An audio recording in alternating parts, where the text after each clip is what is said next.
I noticed that you had written for both Marvel and for DC Comics. Yeah. How important or influential was that for you in kind of developing what you'd eventually do with the Arrowverse?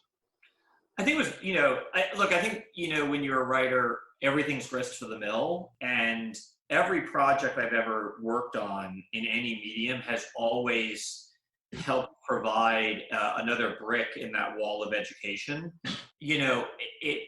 At the same time, it's kind of hard for me to articulate it, but I will sort of say this. In writing Marvel Comics and writing DC Comics, the two universes, they don't handle the same. I tend to think of each universe as like sports cars, but a Ferrari handles differently than a Lamborghini. And I would say that in many ways, Arrow was our execution of Arrow, I should say, our interpretation of Green Arrow for television was a bit more Marvel-esque than DC, and I hope that's not a controversial statement, but No, I'd like you to explain it a little bit, because it's interesting. What does that exactly mean? Well, I think the Marvel universe, and here I want to be clear, I'm referring to the comics. Because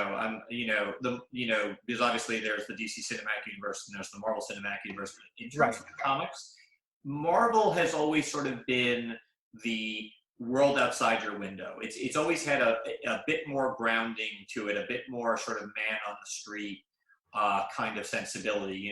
There's no Gotham or Metropolis. There's Los Angeles and New York City.